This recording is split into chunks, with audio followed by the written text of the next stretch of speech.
Bonsoir Émilie. Un incident est donc survenu vendredi dans l'enceinte du collège Charles III.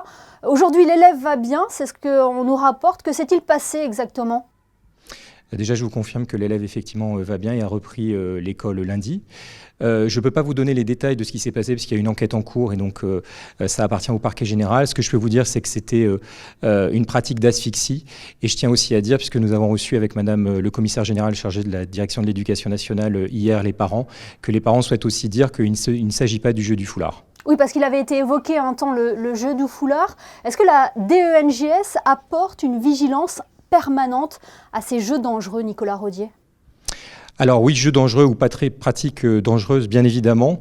À titre d'exemple, en 2016, on avait eu un certain nombre d'élèves qui étaient confrontés au jeu de la baleine bleue. C'est en fait des défis envoyés par les réseaux sociaux.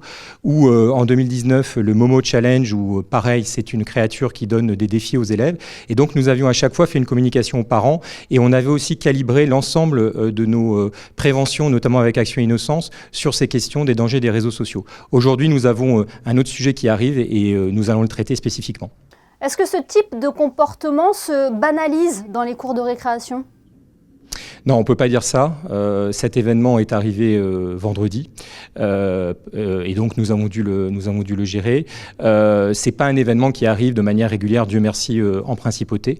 En tout état de cause, il y a un certain nombre d'encadrements qui existent en principauté. On a à peu près un surveillant pour 50 élèves au collège Charles III à comparer par rapport à la France, c'est plutôt 1 sur 90.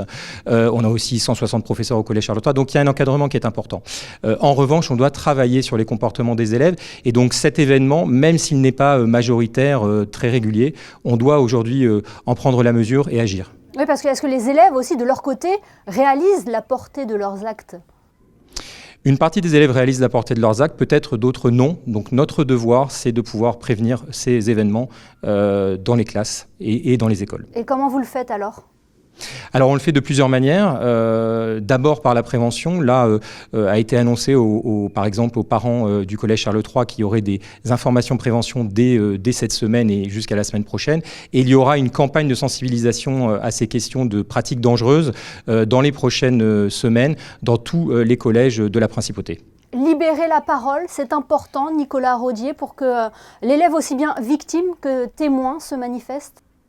C'est extrêmement important de libérer la parole. Il faut d'ailleurs, et j'invite chaque parent à aller dire à son enfant, n'hésite pas à parler, un adulte, un autre camarade, mais quand on est confronté à des phénomènes déviants, il faut absolument prévenir et ne pas hésiter à parler. Il y a aujourd'hui beaucoup de gens qui peuvent vous aider, des psychologues scolaires, des assistantes sociales, des surveillants, des professeurs, des référents harcèlement, les chefs d'établissement. Donc n'hésitez pas à vous tourner vers eux, ils trouveront des réponses. Voilà, c'est ce que j'allais vous dire, parce que cela rejoint aussi le thème du harcèlement, un thème, un fléau dont Monaco n'est pas épargné et auquel la DENJS est très active pour lutter contre ce phénomène. Absolument, l'ensemble du gouvernement des services est mobilisé contre le harcèlement en milieu scolaire. Il y a plusieurs choses qui existent. N'hésitez pas à aller sur les sites du gouvernement et puis les sites internet des établissements scolaires. Il y a toutes les informations si vous êtes confronté ou si vous avez un doute sur une violence ou un harcèlement pour le signaler. Puis je rappelle aussi le numéro que nous avons créé spécifiquement pour signaler toute situation de harcèlement ou de violence, le 98 98 96 96, auquel tout le monde peut avoir accès. Et le numéro est noté. Merci beaucoup Nicolas Rodier d'avoir été notre invité ce soir sur Monaco Info et merci pour toutes ces précisions. Merci à vous.